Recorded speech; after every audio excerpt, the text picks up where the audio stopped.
Gênesis 39 foi o que lemos, dos versículos de 1 a 6.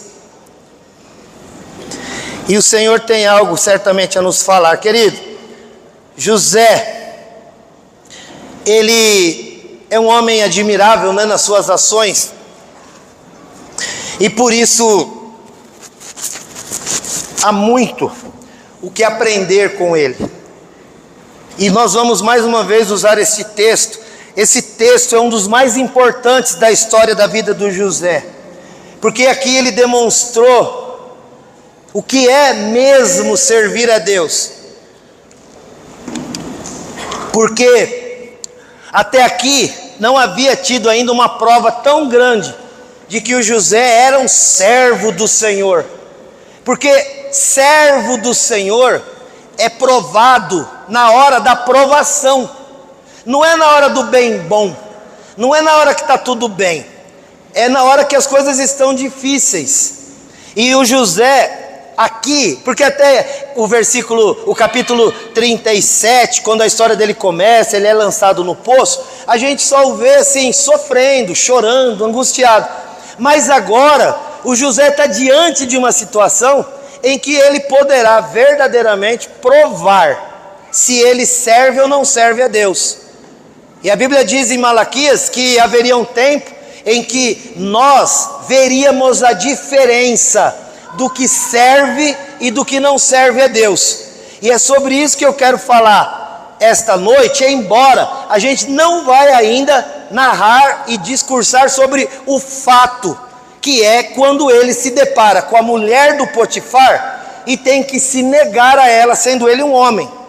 Então nós vamos apenas iniciar hoje falando a respeito de como ele se comportou inicialmente na casa do Potifar, que era um dos governadores do Egito. Na verdade que o Potifar era um oficial do rei, do faraó, e ele tem uma outra característica que nós não vamos também ficar em detalhes hoje, que ele era eunuco, e ele era casado mesmo assim, e isso causou depois um problema para a mulher dele, que quer causar um problema para José, e que Deus livra o José disso também no nome de Jesus. Vamos então entender aqui algumas coisas que, para sermos distintos e notados como servos de Deus, precisam acontecer na nossa vida. Para eu poder dizer, olha, quando alguém vem me perguntar, pastor, fulano quer trabalhar no ministério, né? Algum líder vem apontar pessoas para trabalhar no ministério. Esse tipo de coisa que eu vou falar aqui hoje é o que eu como pastor observo para dizer se sim ou se não. Então se você tem na tua mente, no teu coração, o desejo de trabalhar na obra do Senhor e dizer que é um servo de Deus, então há 3 coisas que eu quero falar com você aqui hoje, e você pensa se você se enquadra, e se você não se enquadrar, passe a se enquadrar, porque independente do que você exercer na casa de Deus, é disso que Deus nos cobrará quando estivermos diante dele. Primeira coisa, queridos, a Bíblia diz no versículo 1, José foi levado ao Egito. Queridos, essa primeira frase, José foi levado ao Egito, eu fui atrás para saber o seu significado original. Eu fui ler lá nas línguas originais este texto, do 1 ao 6. E aí eu descobri, porque tinha visto isso numa outra Bíblia, porque estava lendo também nessa outra língua, e aí eu vi que tinha algo naquele texto, do lado do levado, que me chamou a atenção. E aí eu fui no hebraico, e eu descobri o seguinte, que uma melhor tradução para este texto, embora ela esteja correta, a tradução, seria: José foi jogado no Egito. José foi jogado no Egito. Você vai dizer José foi jogado no Egito no 3, 1, 2, 3, José foi jogado no Egito, querido.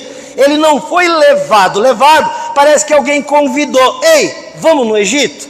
Vamos, entra aqui na minha carruagem. E aí vai, e chegaram no Egito, porque ele foi levado ao Egito. Olha, vamos, eu estou te convidando, você não vai pagar passagem, é tudo pago com acompanhante. Não dá para amenizar a situação. José não foi levado para o Egito nesse contexto ameno que a gente pode imaginar. José foi jogado no Egito, queridos. Ele foi arrancado da sua terra, da sua casa, e ele foi jogado no Egito. É diferente de Abraão, que foi convidado por Deus, quando Deus o chama em Gênesis 12 e diz: Abraão, sai da tua casa, da tua terra, da tua parentela e vai para a terra que eu te mostrarei. Foi um convite, embora um mandamento, e ele foi, sem saber para onde ia, lembrando que estava sendo guiado por Deus. Mas o José, ele foi arrancado da sua casa, e ele foi jogado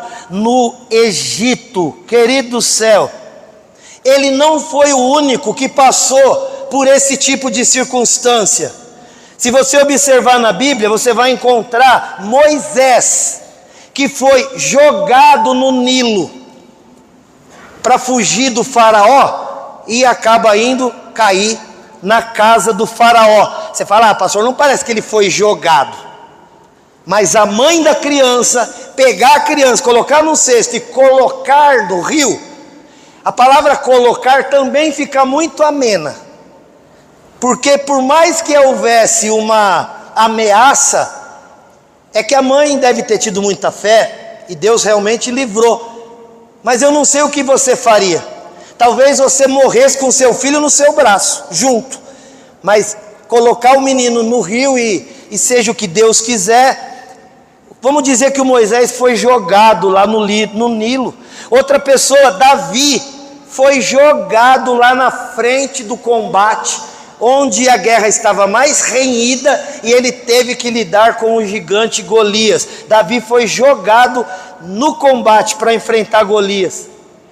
Mas é porque ele não foi convidado também. O pai dele mandou: vai lá ver como estão seus irmãos, leve esses pães para eles, esses queijos para o comandante, veja como eles estão e volta para me falar. Chegou lá, estava tendo uma guerra, e ela estava no seu momento mais crítico, quando Golias está ameaçando todo mundo, e os homens de Israel, graças a Deus eram homens, né?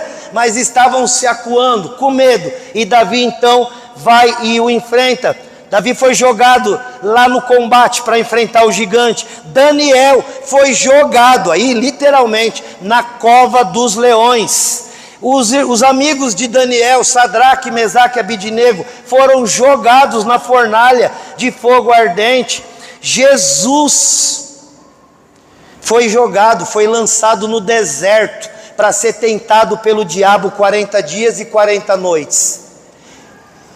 E por que eu estou dizendo que até Jesus? Porque a Bíblia muito claramente, Mateus 4, diz que o Espírito pegou Jesus e o levou para o deserto para ser tentado pelo diabo. Mas eu pergunto para você: quem jogou José no Egito? Foi Deus. Quem jogou Moisés no Nilo? Não foi Joquebede, foi Deus. Quem que jogou o Davi na frente do Golias? Foi Deus. Não foi o Jessé, pai dele. Quem que jogou o Daniel na cova dos leões? Foi o Senhor, o nosso Deus, não foi o rei Dario. Quem que jogou o Sadraque, Mesaque e Abidnego na fornalha de fogo ardente? Não foi Nabucodonosor, foi Deus. Quem que colocou Jesus no deserto para enfrentar cara a cara o diabo por 40 dias e 40 noites? Querido, não foi o próprio Senhor Jesus que foi. A Bíblia diz que o Espírito Santo que o levou.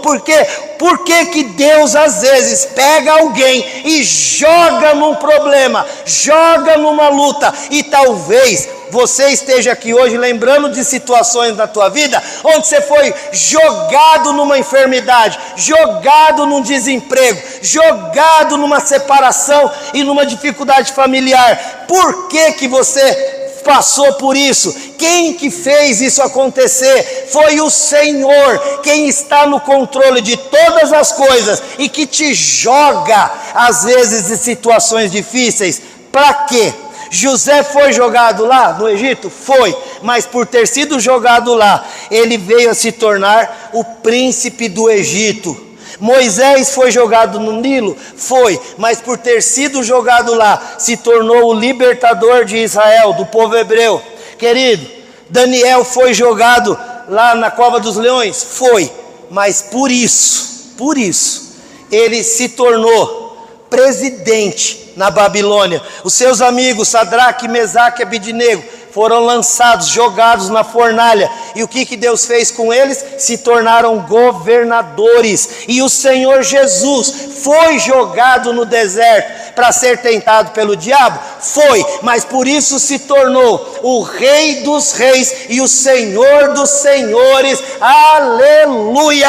Aonde Deus te jogou para você ser provado, é onde você vai ser aprovado, usado e abençoado em nome de Jesus. Não questiona, se alegra, porque hoje parece que você foi jogado, mas amanhã você será elevado em nome de Jesus. Senhor nosso Deus e nosso Pai, nós queremos agradecer o Senhor por este dia. Pai, queremos também clamar a Ti, que Tu venhas iluminar os nossos caminhos.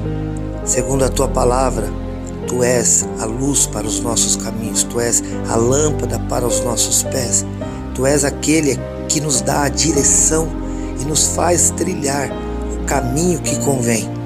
Pai, no nome de Jesus, que a Tua luz nos faça enxergar aonde estamos, com quem convivemos, as circunstâncias nas quais nos envolvemos, para que não venhamos tropeçar, paralisar, desanimar, mas que entendendo as coisas ao nosso redor, segundo o Teu olhar e a Tua vontade, possamos receber da Tua paz. Fica conosco, nos ajuda, nos dá graça e alegria, em nome de Jesus. Amém.